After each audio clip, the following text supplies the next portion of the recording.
Hello, welcome to Quackalope. Thank you for joining us for our BGG Top 100 series. Today we are reviewing Trajan, which if you swing over and check out our channel, there's a gameplay posted as well. Yeah, we've played at a variety of player counts. I actually realized we didn't do the BGG research yet, so I'm going to start pulling that up while you start talking to people about what exactly this game is. Trajan is a Euro point salad if there was any. There are a lot of different areas on the board that can score your points. The main mechanic is actually going to be a Mancala-like system where you're dropping colors around your rondel and taking the action of various locations and possibly even more bonus actions. You can score points up here military-wise by putting people, by first moving your leader into the location and grabbing a bonus, and then moving a little recruit over there and collecting the points as a second step. You can do workers over here by first placing workers in the circle and then placing out here, taking set collection with these tiles as well as the points shown on them, and if it's the first of that set, scoring, getting a bonus action. Shipping, you can draw goods and start set collection with goods in your hand and start creating a personal tableau in front of you, which can score you endgame points with some of these tablets. Over here, you're drawing little tokens that are both going to give you points and extra actions when you meet the color demand in the circle that it is sitting on. Over here is just extra tokens that help all around the board everywhere. Here is points, and the higher you go, you get to choose which tome is here and which one is more beneficial to you if you're in the lead, or is harmful to your, or is less beneficial to your opponent, it'll be flipped over. Endgame victory points. Endgame victory points. It's a huge point salad. Yeah, so while I tell them about this series of review videos we do you want to go grab the scratch-off sheet where we're keeping track of everything? Sure. So, we are going through the top 100 games on BGG, doing full in-depth reviews. In this review video, we're going to talk about the data behind the game we're playing, give you an overview, which we just did, of Trajan, break down what is right for us and what is wrong for us on the game, and then at the very end, we're going to dive into a discussion debating around whether or not it deserves to be in the top 100, and then our final and official rating based off of our plays. According to the poster board that we are going off of, Trajan right now is sitting at a 98, 98. It has moved back to 99. It has? I'm looking for a knife. Oh, Trajan right now, while you scratch this off, I will check the BGG stats because our poster board is accurate for our video because it allows us to track things, but the BGG list is always moving, and our theory is someone has moved up forward and knocked a bunch of things back one level based off our board. because a lot of things have been knocked. Trajan currently is sitting at overall 99. Strategy, 76. We'll go through ratings after we both give our own. 2 to 4 players, plays best at 4 according to BGG, which I might have some contention with, and is actually rated at a 3.6 out of 5 on the difficulty scale. Which is pretty notable because it's the heaviest. It's the heaviest game we will have reviewed and covered so far. It's a little arch. I like the little arch. I do too. This is cute. By the way, if you're charmed by, I'm going to set this off to the side, making as little mess as possible because it has a terrible reflective glare to it. If you're charmed by our BGG poster, too bad you can't get it. You can't it's get sold them. out. Last time we talked about them, they'd complete. I went to buy another one and recommend them for. I recommended them for the holiday thing, and they don't exist currently. Who are you going to buy it for? I was going to recommend it for the holiday thing. I went to find it to link, and they're just not there. Okay, we've given you the overview. We've done the whole scratch-off thing. Let's talk about what makes this game right for us and wrong for us personally. Right for us, it is a glorious mess of sequencing, orchestrating, catapulting things off of each other. Cannot think of the word. Engine building. That was what I was trying to think. It is a huge engine builder. Except you're not really building an engine. You can math this out. This does feel like you're getting something up and running, but engine building in the classic board game description would be getting a sequence of cards that start playing off of each other, but you're talking about the Mancala nature of it. Yeah. Where you're slowly moving around the track, and you feel like you really are starting to escalate. This is a really big point salad Euro. Yeah. It's huge. There's points everywhere. Everywhere you can capitalize on getting points. Yeah, it really is. It's a fantastic efficiency puzzle. Every time I've played, I have went for different varying strategies and had fun. And you took off our score markers. And had fun and been rewarding for doing so. What's wrong with taking off the score markers? Did you record the scores in the stats app? I mean, they're going to be on the video, so we can do that fairly easily. I just noticed. I mean, the whole point of taking off the score marker is to keep from the audience knowing. I was, yes.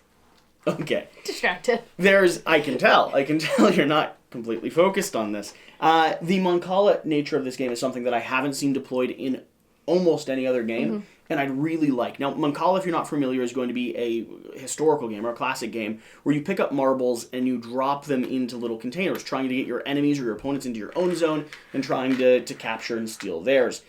This one does the same thing. You pick up tokens and you start dropping them around the bowls. You then take the resulting action on the location you just ended in. The only other game that I know that does this is going to be... I forget. It's got a bunch of rows and columns. Completely blanking on it at the moment, though. And it's fantastic, but not a lot of people use the Mancala system, and I really like it in this game. It's perfect information while still being a bit random and very thinky. You have to plan ahead. It is very, very thinky, and it's your own personal programming board. What you do on your board does not affect what other people are doing on their board, but it does end up affecting the actions you take, can deprive people of some things that they were going for. And sometimes you're looking around trying to see where can I squeeze? Like, what can I get from the next few actions? Or you watch someone and you're like, they can take the military action right now. And if they don't, I have to take it. And if they do, I'm screwed desperately. I like all the different zones in this board. I find every track has its own rewarding system to play with, and you have to do at least 2 of them in order to accomplish and hopefully be competitive for the victory. Yeah. But you don't have to do all of them all of the time, and I like that in a Euro game. It's messy enough that I could go build an escalating Pantheon strategy. I could go victory point in Parliament and military track, and those feel like realistic combinations. I'm curious if some combinations work out better than others. Like, I was trying something I never did before in this game versus other games, so I'm curious. You still felt remarkably competitive, and you changed your strategy mid-game to start scoring a bunch of escalating points. If you'd started that earlier, I think it would have been a powerhouse of a combination. I'm curious. So, any other major things that you can think of that make this game right for you? It's very thinky, and you don't necessarily... You can plan out your turn in advance, so there's not a lot of downtime, I've noticed. Unless... I am normally engaged throughout the entirety of the game. Normally engaged. Some players have a little bit of analysis paralysis, and they sit in their white sweatshirts and take forever to take their turn. But otherwise, it's a pretty quick game. It plays also in a quick playtime. It's 30 minutes per player, It plays quick. I do find that it does stick to that 30 minutes per player. I think with 4 players, it actually overstays its welcome a little bit. Mm-hmm. I really liked it at 3, which is going to go a little bit against where the BGG currently has it at. But that's okay because I like 3 because there's a lot more there's more competition in every single area. It's not just 2 players going head to head, so there's more competition. So you don't necessarily have to keep the other player in check. Whereas, what might make this wrong? What makes this wrong for you? You kind of, at some points, you feel like, changing your strategy mid game can make it wrong for someone, or trying to diversify too much and choosing way too many strategies to go for, you can't get a little bit of everything. Wrong for someone or wrong for you? Wrong for someone. You really have to go deep dive into 2, maybe 1 to 3 strategies, which is the different areas, and really go hard for them. If you go for more than that, you are just going to be getting a little bit of points from each one and not getting the accumulation of points. Like, if you go heavy here, you can get so many side collections. At the end, it can be 20, 40, 60 points. If you go here, these just double and quadruple your collections and prevent you from losing points mid-game. Up there, you can get 10, 20, 30 points as well. Down here, cumulative. So, going heavy for each one helps couple it. I think the game is deceptively simple in the actions and the teach that you have, but we've played this a ton over the last month, getting prepared for this video, and still, even in our gameplay video, we were checking, we're like, Alex taught us that wrong. Yeah. And so, this is one of those games that, by its nature, and how complicated each one of the point-scoring regions are, does start becoming harder to get perfectly every time. Within a Euro, you want to try to make sure that you're as accurate as possible so that your score reflects everything that you did. Yeah. Like, this scores every time you move up the track. Yeah. But not when you have the purple tokens. And it doesn't score at the end of the round. It scores immediately as you when go. you land on it. These locations here, these tokens don't discard. They stay on your board. Your +2s. But your top ones discard when you want to take the beneficial action. This is probably my most annoying thing. Remembering to move it with each player. It gets forgotten very easily, and if you forget it too much, then it changes the balance of the game. Exactly. Yeah, I really don't like this. I don't know a better solution for it. I don't either, because of how the game is and how it is balanced. And I almost think a better solution for me would be to graphically drop all of this down a level and put this track in the very center of the board. Do something that brings it to the front of your attention instead of having it hidden down here on this gray side. Because I don't pay attention to this. But if this is sitting front and center, my eye, every time I'm looking for my strategy, is going to be glancing at our timer. And that would improve the system for me. Yeah. Because I think it's just a graphic design choice. Okay. It just is easily forgotten. Yeah. If you're not taking control of it, because your focus during that moment is here on your own board. Yeah. And when you look back up, you don't care what just happened down here. You're looking up at the main strategy. Other things that might make this wrong for people. This has, we're trying to do wrong for ourselves. This has a lot of endgame victory point potential. You could score 50, 60 points at the very last. You were down here. Yeah. You lapped. You can score a ton of points at the very end of the game, which could be a bad feeling. And this game punishes you while you play. Yes. Throughout the course of the game, if you're not meeting the demands, which creates a pressure vacuum, you could lose a series of points, which feels bad. Up to, if you have not met it at all, which is really hard not to do, you could lose up to 60 points. It feels bad. It doesn't necessarily take you out of the running. No. You just have to be maximizing everything that you're doing when you decide to lose yourself points. Yeah. Sometimes it is worth losing the 4 points. Sometimes you have no option but to lose 2. There's not a thing on the board. Yeah. There's not a thing you could do. You could go through this stack and you can't go through it though. You can't guarantee that you're always going to find what you need. No, but you can take them one at a time. You can't, but you couldn't though. It's just you just couldn't. There are moments where it is flat out impossible to get what you're looking for within the time that you need it for to meet demands. Yeah. Not even within the time. There's moments where it's just straight impossible. No militaries left. None of the tokens came out here. And let's say it's 3 down, or 3 of them have already been taken, and there's no more that exist because there's only 2 of each type here. Mm-hmm. So it is a limited market, and that may be one thing that people don't love about a Euro game. By its nature, people want as much perfect information as possible, and there is some randomness with dial distribution, card drawing, some of the ways that you get things that result in victory points. You can kind of throw the dice to the winds a little bit. Cool. Does this deserve to be in the top 100? And this is a realistic conversation because this was published in I believe 2011. Wow. Let me see. Reprinted in 2014. Year release 2011. So it has maintained its status in the top 100 for a long time. But my assumption is, just like a lot of the things, I don't think it got to the top 100 right away. I think it took a while to climb. I think it's been there for a while. This is one of those old classic games, and for a long time, the top 100 was a lot more gamers' games. Yeah. And as the cult of the new has continued knocking them down, we are finding that this is probably in the group of games that is no longer in the zeitgeist, no longer being talked about a lot, and is probably being slowly shoved down. So this one, in terms of, it only has 15K ratings. Wow. Compare that to Codenames, which is 1 or 2 steps behind it. You're talking about 75,000. That difference is immense. Now, it's well loved, which is why it's still hanging on here. But within probably a couple months, this could be out of the top 100. Do you think it deserves to be in? Do people need to start playing this and start rating this and start shifting it up the track? I think, like you mentioned, not a lot of games do this Mancala system. And so, yes, I do think it belongs in the top 100. I think it's doing something unique in the Euro style of the nature, and with the Mancala rondel you've got going on here, that it's a really awesome game. The teach is pretty accessible, but then you see all the thinkingness. Yeah, I have to agree with you. I think it's going to be a sad day when Trajan shifts out of the top 100. I think there are many games, Patchwork, that are ahead of it currently, that I understand why, just based off popularity, they've gotten there.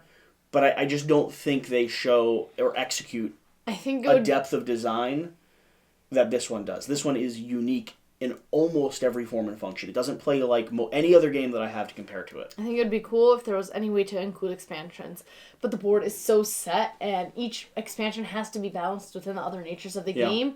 But it would be really cool if you can replace sections of the board, like that's kind of a new age thing though. Like a lot of Euros don't have that need for extra pop out charts and this without anything added to it is a game I am really happy to continue playing. Yeah. I don't know. I think more people need to pick this up. I think people should take the time to rate it on BGG if they love it.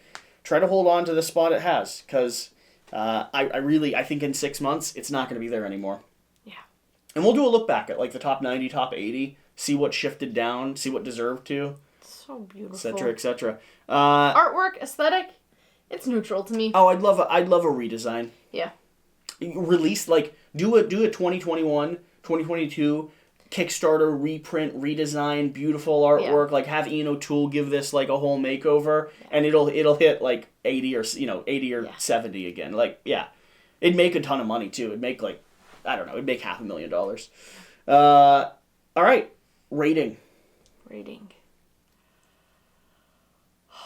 You go first. Nope. Why? Because you always make me go first. Yes, because that's so much fun. So Euros I'm still getting into. And so sometimes they frustrate me. And so I'm trying not to let that Euro bias detract from this experience. I'm going to say it is a 4.5. Wow. It's a good game. Okay, so like an 8, 9? Probably an 8. Like an 8 on BGG. Yeah. 4.5, 8 on BGG. It's funny because BGG, you never see anything higher than 8s. BGG, I don't like the 10-point rating scale. Our rating scale is a 1 to 5. Yeah. 1 is a bad game. 2 is a good game that you'll make excuses not to play. Or a game that is not for you. 3 is a really solid game that you're happy to play but you're not recommending. 4 is a game that you're readily inviting people to play but it has meaningful critiques. And 5...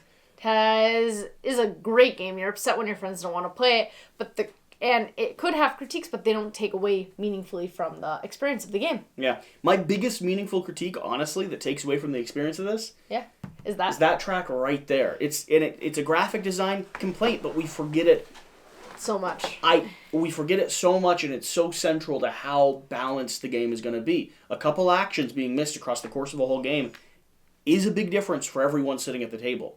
And so for me, I think this is a 4 as well. I think it's an 8 on BGG. I think it's a 4 when it comes to my personal rating scale. No points, no hemming and hawing. I will continue to recommend this game. This is one that I'm going to continue inviting people to play.